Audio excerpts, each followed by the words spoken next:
Good morning, dear students.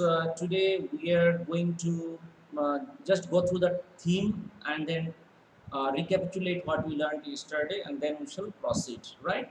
So let's go with the theme first, dear students, so that you are able to understand what is this all about for a while. Okay, just a minute. Dear students, as you can see here, this story deals with the untold tale of slum children who lived a life of depression and poverty for generations together. Okay, this lesson is all about the slum children who live a life of depression and poverty. Their forefathers are either immigrants from Bangladesh or migrant workers from different parts of the country, right? This story is divided into two parts. The first part we have already finished. We finished yesterday. The first part describes the deplorable state of Sahib and his family, who have migrated from Bangladesh during 1971 war. Okay, so during 1971 war, when Bangladesh became liberated from Pakistan, all right. At that time, Sahib and his family fled Bangladesh and entered India, sneaked into India, and since then they have been living in the slums of Delhi. Right. The second part of the story describes about Mukesh, whose family tradition of bangle making continues for generations together, in spite of health hazards of working in dingy cells where bangles are manufactured. Mukesh belongs to a family which is engaged in bangle making like many other families. Firozabad, and the location of the story is Firozabad. Mukesh is from Firozabad. Firozabad is the hub of India's glass blowing industry where generation after generation has been involved in this business, right? So we shall go right into the story now, and then again we'll come back after the story gets over to read more of theme. As of now, I have given you the introduction part, and hopefully you have understood. And we have what we have learned yesterday is something that I will just discuss with you. Okay. So, dear students, let me first discuss with you what we have learned yesterday. Okay, so yesterday we learned that the writer has come across a boy from Simapuri. His name is Saheb. Saheb. He and his family, or his family and he shifted from Bangladesh during 1971 war. Okay, since then Sahib and his family are settled in the outskirts of Delhi in the slum areas, right? And the writer feels sympathetic about Sahib because Sahib works at a tea stall at a nominal salary of 800 rupees per month, but he is not happy. Why not? Because he is not the owner. Okay, he is not the you can say he doesn't have the independence or freedom to work at his own pace, right? So, and then the writer came to know that Sahib doesn't have any school in the neighborhood, as a result of which he could not enroll himself in any school. So the children who work in who work in Simapuri have no privilege of going to school. Okay, they work from morning to evening. In different industries or different factories, you can say, and some of them just loiter around on the road to search something useful from the garbage. Okay, so garbage for them is something like gold for them. Why the writer says that garbage is gold for them? Because while scrounging for something useful from the garbage, they end up getting coins also sometimes. Okay, they end up getting sometimes coins. That is why the garbage is gold for them. But for children, more than the financial aspect of coins, it is the excitement, it is the kind of a entertainment that they get when they go for searching different things in the garbage. But for the elders, it is a means of livelihood. Finding something useful from the garbage is a means of livelihood for them. So, in the first part of the story, the writer has informed us about how the children, how the slum children in Simapuri, that is the outskirts of Delhi, live their life, live a deplorable, poor life with their family. Right? This is what we come to know. They have no access to education because there is no school in neighborhood. Therefore, they do not have any access to education. They roam around onto the street, okay, day in and day out, looking for some gold in the garbage.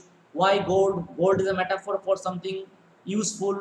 You can say it can be coins, it can be money, it can be anything useful for them. Okay, so they keep loitering from one place to another. Some of them are engaged in factory. Some of them, like Sahib, is also engaged in a tea stall at a nominal salary of 800 rupees. He is not satisfied there because he is not the lord of his own.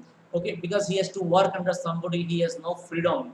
Okay, he says that carrying a garbage bag on his back has more freedom because he can work at his own pace wherever, whereas whenever he is working at tea stall, he doesn't have any independence, any liberty, any freedom, because he cannot work at his own pace. He has to work under somebody. Okay, that is why he is not happy at working at a tea stall. So this is what is in brief the summary of the part one of the story with Sahib. Now we are moving to part two. There is a story of a boy called Mukesh, who is from a different location. Of course, he is from Firozabad. Okay, Firozabad is the hub of the glass factory. Okay, glass factory. So let's find out what Mukesh has to say about him and his family. Here, the writer has taken interview of Sahib. He had interacted with Sahib as well as Mukesh. Now let's see what he has to say about Mukesh. Okay, so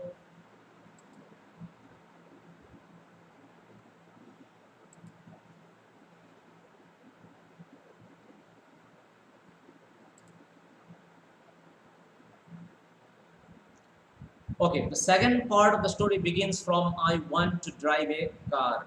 Mukesh insists on being his own master. I will be a motor mechanic, he announces. So, what is Mukesh's aim? Mukesh wants to be a motor mechanic.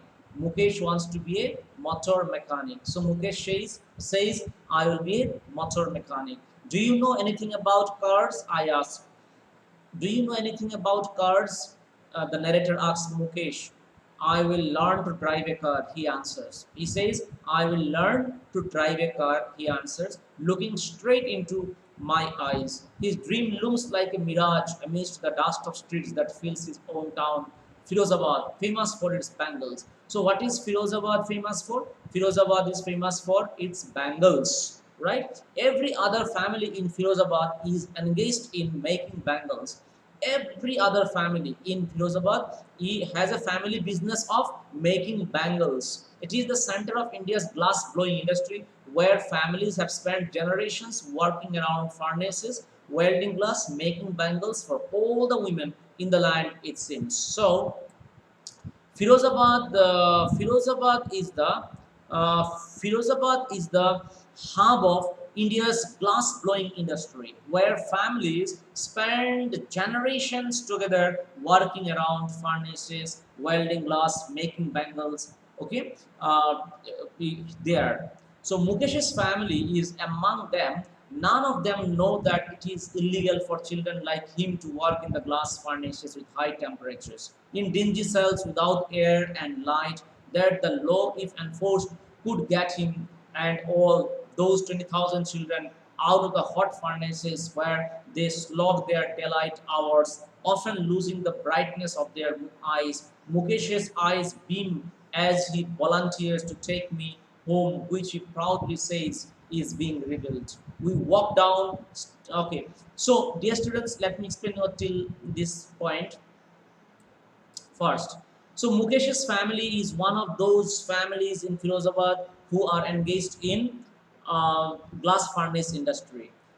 They don't know that it is not good for the health of the children, for the future of children, to work in glass furnaces, to work in dingy cells without air, without light. It's very risky. It might damage their eyesight also. So Mukesh's family is quite oblivious of this fact that children are not supposed to be engaged in the factory, and that too in a glass factory, in high, with high temperature, in dingy cells without air and light. They are not aware of this fact. Okay, child labor is very much prevalent there. Child labor is involved there. Okay, but Mukesh's family is blissfully unaware of this fact. They have also engaged Mukesh and other children of the family, and this is what is the tradition. Okay, of engaging children also along in the family business. But the writer says that it is something which is not at all good, especially for the health of the children. Because it's a glass furnace industry, it might cause blindness to the children. Okay, and other lung related, like complication because of the closeness, because of the confined space in which they have to work without any light, without any air, etc. Okay, and the writer says that if the law against child labor is enforced, that could get him and all those 20,000 children out of hot furnaces where they slog their daylight hours, often losing the brightness of their eyes.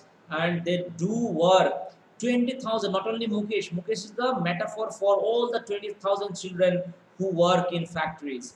The writer says that if the law is strictly and if the law against child labor is strictly enforced, in that case, what will happen? All 20,000 children will be out of the hot furnaces where they slog their daylight hours, as you can see here, where they slog their daylight hours, um, often losing their um, brightness of the eyes. Mukesh's eyes beam as he volunteers to take me home, which he proudly says is being revealed. So Mukesh has interaction with the writer. You can say they are having conversation, and Mukesh was very happy to take the narrator to his house, which is being rebuilt, means which is being renovated. Mukesh's house is being renovated, and he feels very much happy to take the writer with him to his newly built house. We walk down stinking lanes choked with garbage, past homes that remain hovels with crumbling walls, wobbly doors, no windows, crowded with families of humans and animals coexisting in a permeable state. Mukesh's neighborhood is something what the narrator describes here. Okay, it's a stinking lane, stoked with garbage, no cleanliness. It's all dumped with garbage and it's all confined, it's all unclean, unhygienic, and whatnot. Okay, so Mukesh, the neighborhood where Mukesh lives, is full of garbage. It's full of shuttered place. It's something which is very unhygienic. So this is what the writer says here. Ugly doors means weak doors, no windows, crowded with families of humans and animals.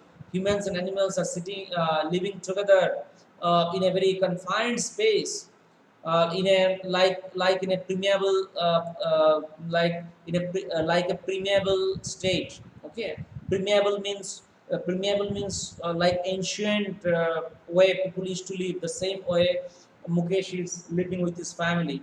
He stops at the door of one such house, bangs a wobbly iron door with his foot, and pushes it open. We entered a half-built stack.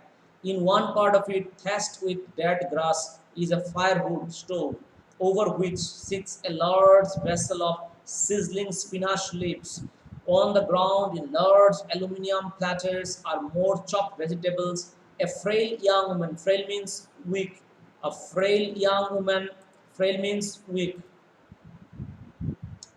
a frail young woman is cooking, and the evening meal for the whole family. Through eyes filled with smoke, she smiles. She is the wife of Mukesh's elder brother. She is the wife of Mukesh's elder brother, not much older in years. She has begun to command respect as the Bahu, the daughter-in-law of the house, already in charge of three men, her husband, Mukesh, and their father. Okay, she looks after three men. So you can say, um, Mukesh's sister-in-law, right? So she is the and a frail, the weak young man who is cooking the evening meal for the whole family is the wife of Mukesh's elder brother, and she's not much elder, of course, older in years. She has begun to command respect. Why? Because she does her duty perfectly. She takes care of three men, her husband Mukesh and their father. When the older man enters, she gently withdraws behind the broken wall and brings her veil closer to her face. This is the tradition that the women of village often follow. Okay, as a mark of respect, they bring their veil closer to their face. As custom demands, daughters-in-law must veil their faces before male elders. This is the um, this is the tradition. In this case, the elder is an impoverished bangle maker. Okay, bangle maker. He's also a bangle maker, poor bangle maker. Despite long years of hard labor, first as a tailor, then a bangle maker, he has failed to renovate a house, send his two sons to school. He was not able to send his two sons to school. He has failed to renovate a house in spite of working so hard in the bangle industry, in the factory. All he has managed to do is teach them what he knows, the art of making bangles. So, what that elderly man did for the family, he just helped them the art of making bangles. That's it. He was not able to renovate his house because he did not collect much of money. He could not save much of money. He could not send his two children to school. What he did was just teach his children the art of making bangles. Then Mukesh's grandmother says it is his karam. Karam means destiny.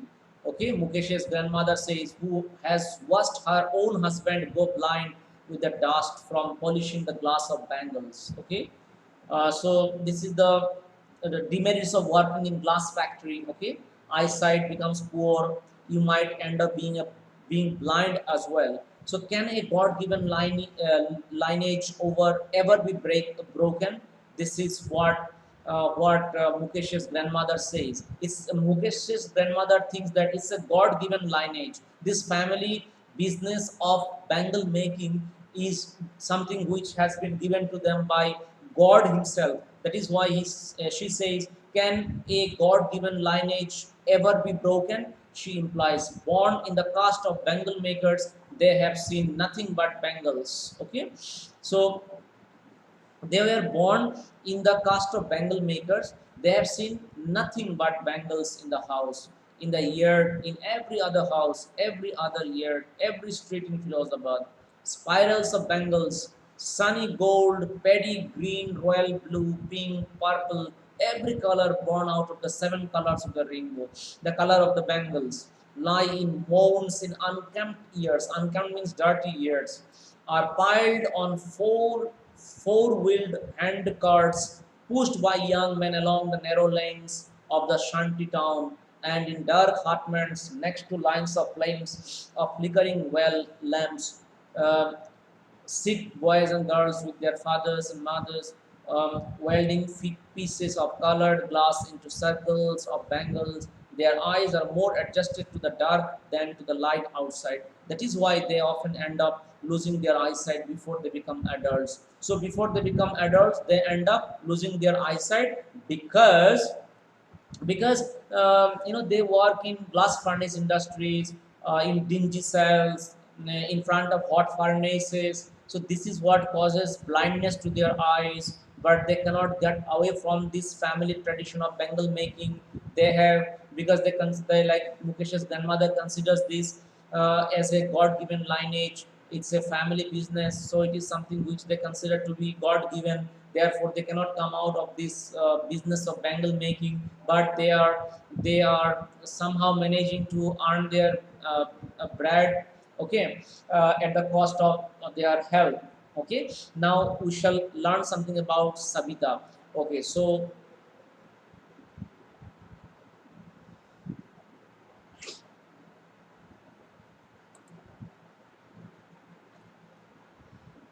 this is your attendance, dear students. Please fill your attendance. This is your attendance form. Please send your attendance and then we shall discuss something more. Okay. I give you 2 minutes time to fill your attendance. Right.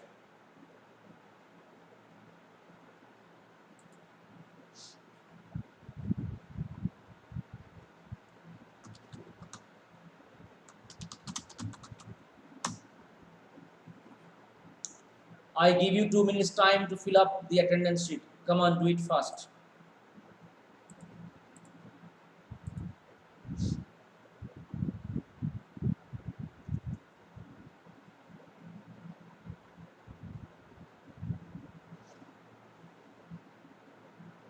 Okay. So you keep giving your attendance. In the meantime, let me revise what I have already taught you. Okay, so dear students, as you have already seen, like Mukesh's family, Mukesh has a family business of bangle making, and not only is Mukesh but also all the members of his family, irrespective of the gender, male, females, grandfather, grandmother, everyone is busy in the family business of bangle making.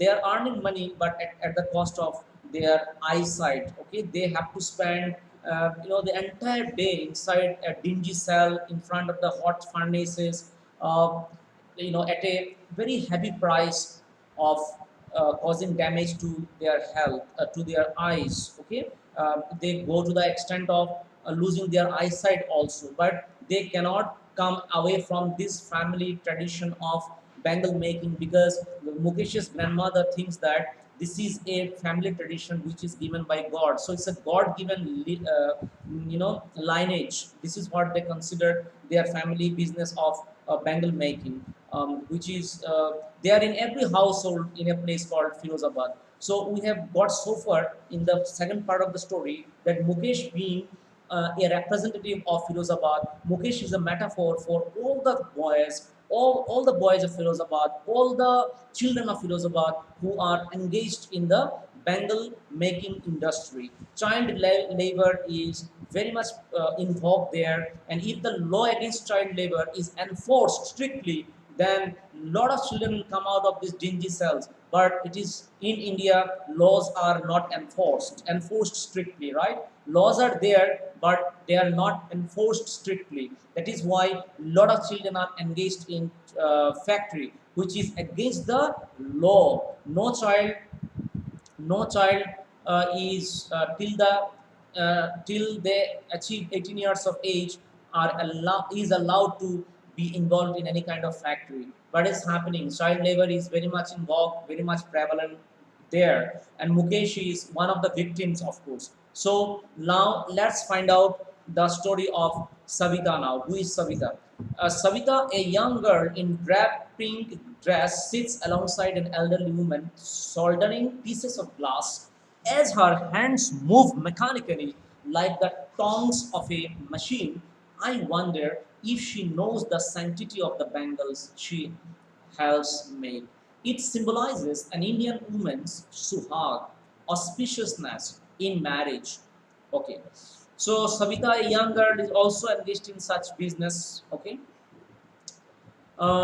She's also helping an elderly woman in soldering pieces of glass. Okay, and her hands are moving mechanically like the tongs of a machine, and she.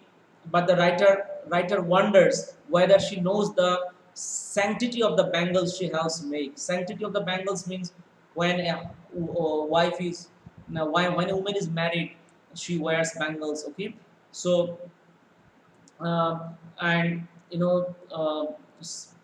this is the tradition, and it symbolizes an Indian woman's suhag also. Okay, Indian woman's suhag, auspiciousness in marriage, right? uh, it will dawn on her suddenly one day when her head is draped with a red veil. So, a married woman's head is also draped with a red veil, okay, like bindia, okay, red bindia, and all that, okay. Her hands dyed red with henna and red bangles rolled onto her wrists. She will then become a bride. Okay, like the old woman beside her who became one many years ago, she still has bangles on her wrist but no light in her eyes. एक वक्त से sir भर खाना भी नहीं खाया, she says in a voice drained of joy. There is no joy in her when she said, "एक वक्त सर सर भर खाना भी नहीं खाया." मतलब at one time we haven't had food also. Uh, she has not enjoyed even one full meal in her entire lifetime. One full meal she has not had in her entire lifetime. That's what she has reaped. Her husband, an old man with a flowing beard, says, I know nothing except bangles. Bangles. All I have done is make a house for the family to live in. Okay, this man says, all I have done so far is make a house for the family to live in. Hearing him, one wonders if he has achieved what many have failed in their lifetime. He has a roof over his head. The cry of not having money to do anything except carry on the business of making bangles, not even enough to eat, rings in every home. The young men echo the lament of their elders. Little has moved with time, it seems, in Philosopher. Years of numbing toil have killed all initiative and the ability to dream, because they cannot dream of anything else except bangle making, because there is no opportunity, there is no money, there is nothing, okay, except holding on to the family business of bangle making. And then why not organize, the writer is asking, why not organize yourselves into a cooperative? Why don't you become a cooperative? Why don't you come together and make a cooperative? I ask a group of young men who have fallen into the vicious circle of middlemen who trap their fathers and forefathers. Even if we get organized, we are the ones who will be hauled up by the police, beaten, and dragged to jail for doing something illegal. Okay, so they say if we make a society, if we come together, make an union, in that case we shall be hauled up by the police, beaten and dragged to the jail for doing something illegal. So we cannot make a cooperative, we cannot form an union and fight for our cause, because in that case police will catch us and will take us to jail. There is no leader among them, no one who could help them see things differently. Their fathers are as tired as they are. They talk endlessly in a spiral that moves from poverty to apathy to greed and to injustice. Very important line. Okay, very, very important line. This one.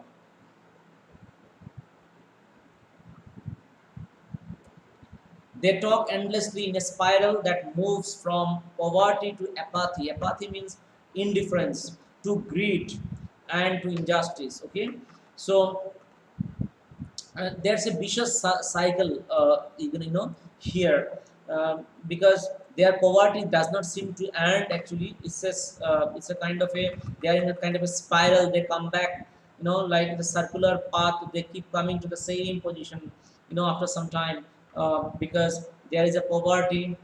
Okay, there is indifference on the part of the government.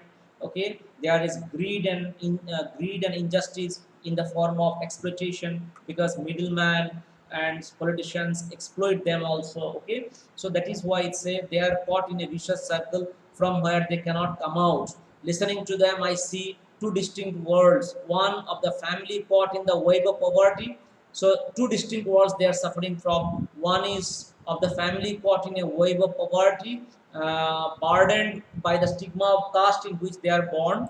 Okay, and the other a vicious circle of the sahukars, the middlemen, the policemen, the keepers of law, the bureaucrats, and the politicians. Together, they have imposed the baggage on the child that he cannot put down. Okay, the system, the society itself has compelled the child to go ahead with the with his or her factory work. Okay, because they have no uh, sponsored. Okay, nobody sponsors their education. Okay, on the one hand they are caught in the cycle of wave of poverty, and on the other they are trapped by the sahukars, middlemen, policemen, keepers of law, bureaucrats, politicians. They exploit it on the other hand, and on the one hand they are engaged in the stigma of discrimination in terms of caste. Okay, and their poverty as well as so they are involved, they are caught in a wave of poverty, burdened by the stigma of caste in which they are born, and on the other hand, they are also trapped by sahukars, middlemen, policemen, keepers of law, bureaucrats, and the politicians. Therefore, they have nowhere to go. Therefore, they have nowhere to go. They have to hold on to the family business of bangle making. Together, they have imposed the baggage on the child that he cannot put down. Before he is aware, he accepts it as naturally as his father. To do anything else would mean to dare. Okay, and daring is not part of his growing up. Okay, he does not. If he wants to Mukesh, if Mukesh wants to do something different, then he has to dare, and daring is not part of his growing up. Okay, nobody in their family has dared to do something different. When I sense a flash of it in Mukesh, I am cheered. The writer says that Mukesh, I could see a flash of daring attitude in the personality of Mukesh. Okay, because Mukesh wants to be a motor mechanic, much different, much different from the so-called family tradition of bangle making, right? So that is why the writer is happy that Mukesh wants to break the chain and come out from the family tradition of bangle making. Mukesh says, I want to be a motor mechanic, he repeats. He will go to a garage and learn, but the garage is a long way from his home. I will walk, he insists. Do you also dream of flying a plane? He is suddenly silent. No, he says, staring at the ground. Um, because Mukesh is not familiar with aeroplane. Mukesh is not educated. Mukesh cannot have access to education. So this dream of his, I mean, it's not his dream, of course. The writer just wants to check his ambition. Therefore, he asks him, "Do you also dream of flying a plane?" He says, "No." He says, staring at the ground. In his small murmur, there is an embarrassment that has not yet turned into regret. He is content to dream of cars that he sees hurtling down the streets of his town. Few airplanes fly over Firozabad. So, as few airplanes fly over Firozabad, therefore, he is not familiar with uh, how to become a pilot, or this is not possible also. But just writer wanted to test his ambition. That is why he has asked him, "Do you also dream of flying a plane?" But as he is not aware of how aeroplane works and all that, because he has not seen aeroplane, because it does not fly over Firozabad, therefore he is content at becoming a motor mechanic. Okay, but he is not so much sure, but still he has a vision, he has a dream that he might be able to succeed in his ambition of becoming a motor mechanic. He's saying, he is suddenly silent. He says, staring at the ground, in his small murmur, there is an embarrassment that it's embarrassment. Uh, embarrassment because he hasn't seen the plane yet, and he is content to dream of cars. He's happy to dream about cars because he can see the cars hurtling. He can see the cars hurtling down the streets of his town. Therefore, it is within his reach to become a motor mechanic. Somehow he can manage to work to learn as a motor mechanic. But when it comes to flying a airplane, it is difficult for him because it is beyond his means. He is not He is not familiar with how it operates, but he is familiar with the cars because he can see cars hurtling down the streets of his town. Therefore, he is pretty much sure that he can end up being a motor mechanic, even though there might be some struggle. But he is determined that he wants to become a motor mechanic, right? Because he already talks out his plan and he shares it with the writer. He says he will go to a garage and learn, but the garage is a long way from his home, right? He says no matter, I'll walk and go, right? But still he wants to be a motor mechanic. So dear students, this is how we come to the end of our lesson. So before we wind up, let us just go through let us just go through mm, uh, the the last part of the theme you see here. In this lesson, Lost Spring, spring has been used in the context of childhood. Spring is considered the most cherished season of the year when flowers bloom. Similarly, childhood is the most formative years of life. The story describes the pathetic life of the innocent children losing their childhood in the vicious circle of poverty and illiteracy. The deplorable condition of exploitation of slum children has been highlighted in the story.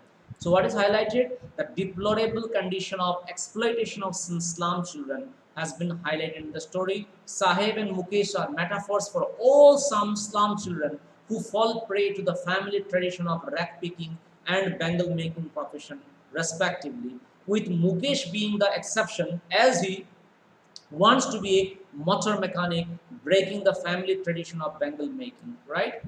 Um, so this is how the story moves on, dear students. Um, and we have successfully completed this lesson. You please go through my website and go through the theme part as well as the question answers. Okay, so that's it for the day. Let me just check out how many of you have given the attendance. Let me check out your attendance now. See, this is your 38 students have given attendance. Very good. That's a whooping number. I like this whooping number of attendance. Very good, very good. Prakhar, Punya, Tanvi, Shimant, Harshit, Mansi, Sadvika, Vikram, Alma, Harshit Sharma, Rishuraj, Gaurav, Bhushan, Nidhi, Kalyani, Suhani, Harshit, Mayur, Gauri, Vagasri, Arya Singh, Chaitanya, Pravash, Riya, Shubham, Arya Divedi, Sravani, then Salander, Anam, Vineet, Kushi, Vikram, Sejal, Harshvardhan, Bhuneshwar, Sanika, and Sahiba. Very good. So 38 students have given attendance today. Thank you so much, dear students. Thank you. Please keep coming every day at the same time. So tomorrow we shall discuss with something else. Might be some questions from this lesson, and then we shall switch over to the next lesson. Okay. So if you have any doubt, you can text me. Uh, you can text me now, and you can also go to my website so that you come to know in greater details what is the story all about. I have written the theme for you, and I have also written the summary of the story. Please do go through my website, and also update your English notebook with NCERT questions that are there on website, right? So bye bye, take care, and have a nice day. Please do update your notebook. Okay, whenever you get time, you write down 3 4 questions, one chapter in 2 days at least you complete. At least in 2 days you complete one chapter, and be up to date with your notes, because it is your final year and you need to be very much sincere, and please do attend the all the classes every day, right? Your attendance will be taken towards the end of the month. Thank you so much, dear students. Bye bye, take care, and have a nice day.